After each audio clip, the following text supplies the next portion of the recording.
not letting it up. Oh, that is sensational. Has he done enough, Foxes? Oh, that is a big spin.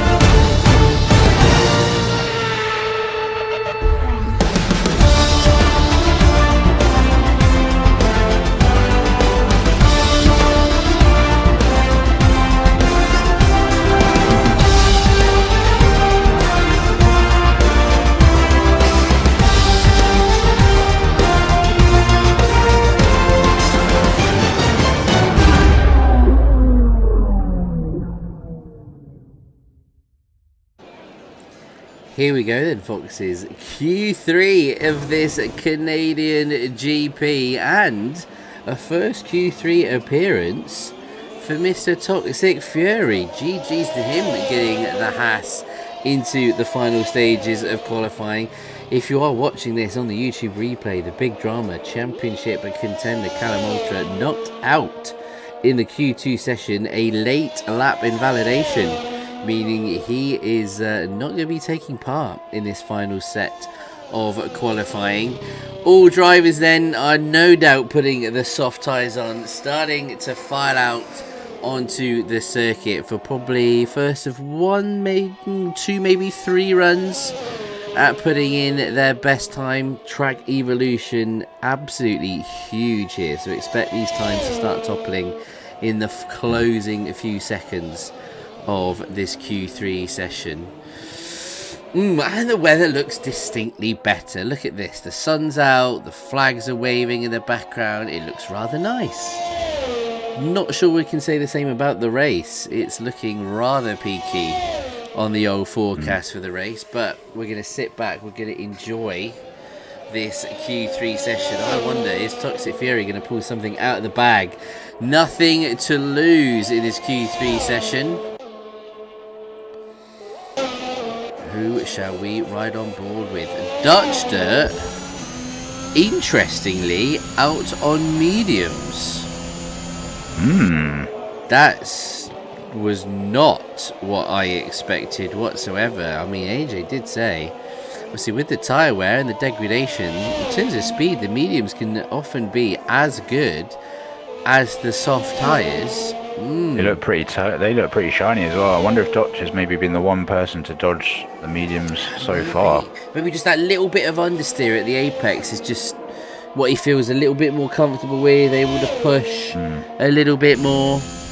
Crookie joins us in the chat. Hello to you, my guy. Good to see you.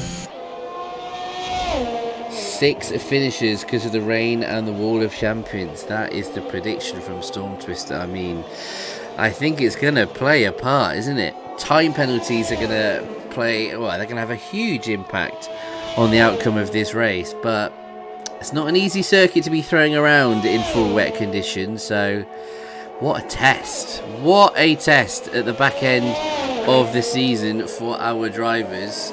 Look at these times, 109's already on the board from Snacks and Exotic. Ellis up there, 110.4. Leroy with a 110.8. Who's going to be next over the line then? We're going to be on board with Agent, the next man to set a time.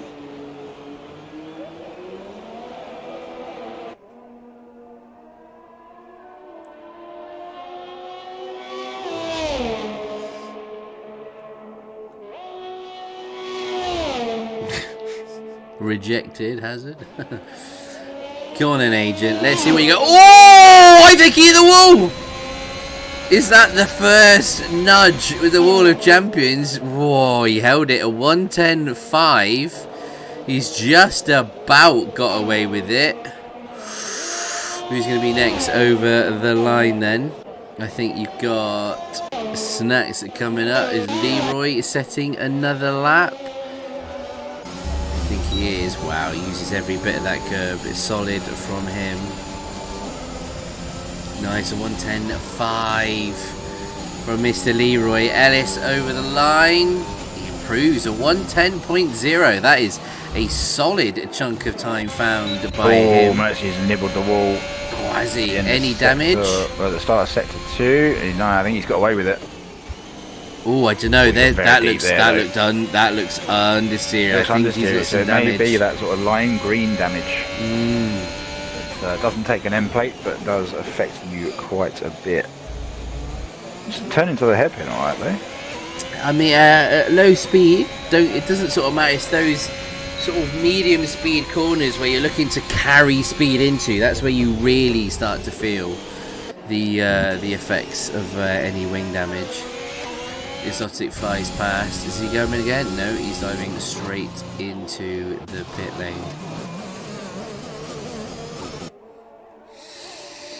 Well.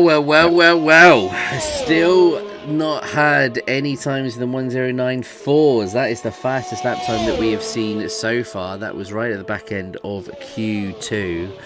So drivers starting to make their way into the pit lane, get on a fresh set of boots, and look to head out again. Just under 6.5 minutes to go. Hansen now heads out, looking for a bit of, well, I think he fancies the whole circuit to himself, quite frankly.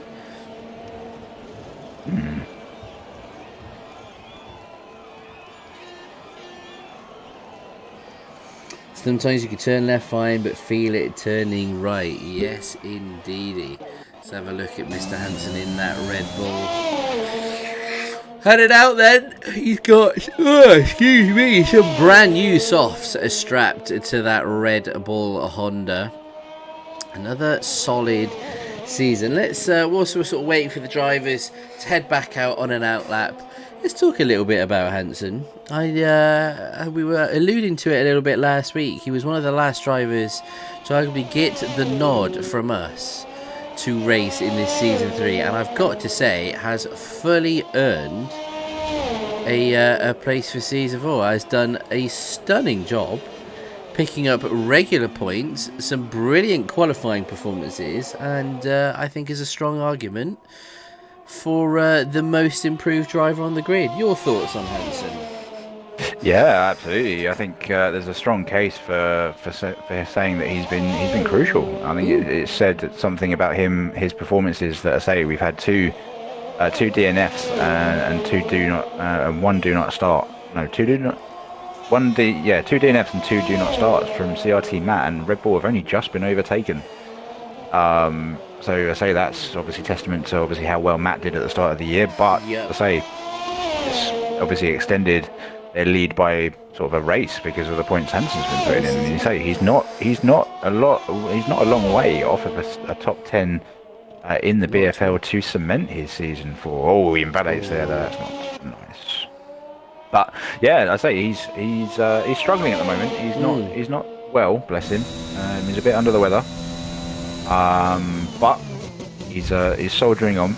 And absolutely, I think he's one of the most sort of improved. I think at the start of the season, he was telling us that he was going to be fighting a couple of the guys at the back of the grid. That was his thoughts, wasn't it? He's been getting points. He has.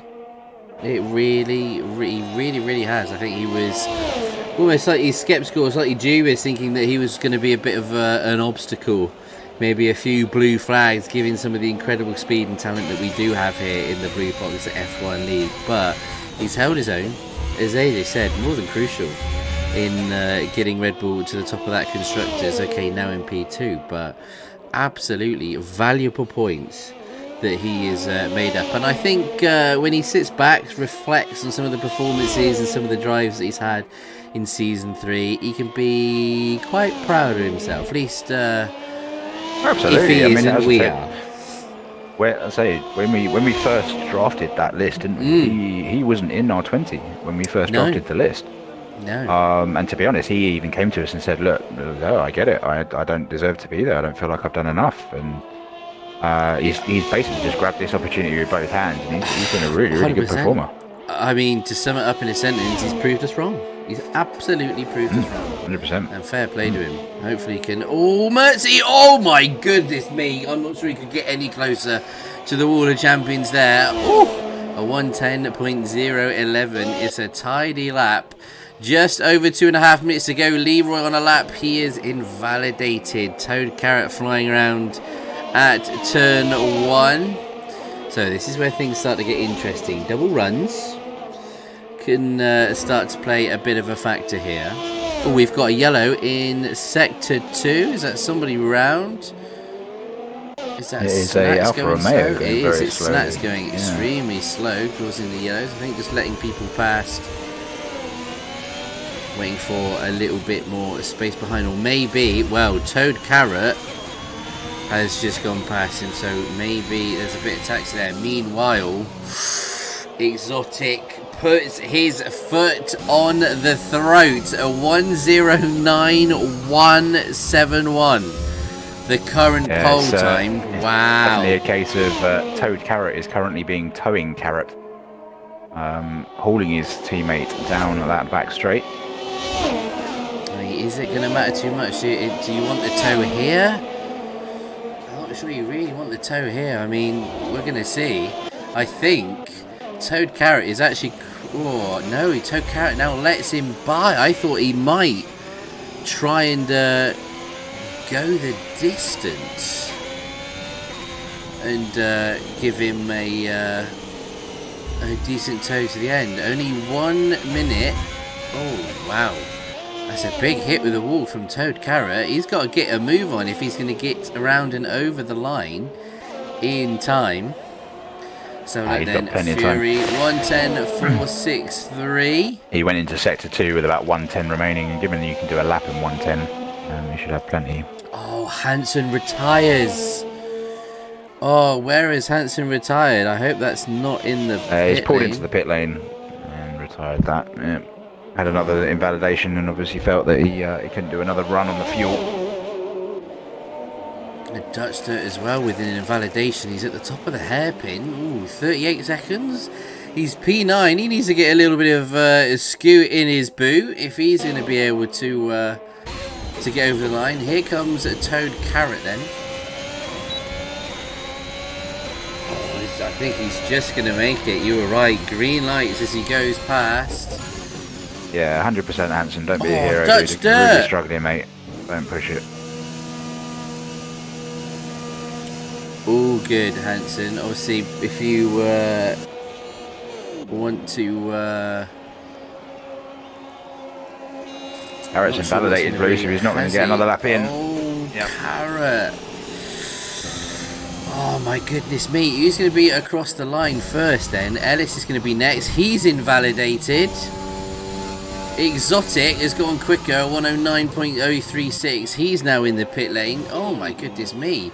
So you can potentially take this pole time. Look at that gap between first and second. MK2 Ellis, though, a 109.885. Agent comes into the pit lane as well. Don't think Leroy is on a time. So I think this is going to be it for your top 10. Wow. He had the chance with a championship rival Callum Ultra out in Q2. Exotic Plains had a chance to, well, what a commanding pole lap that is.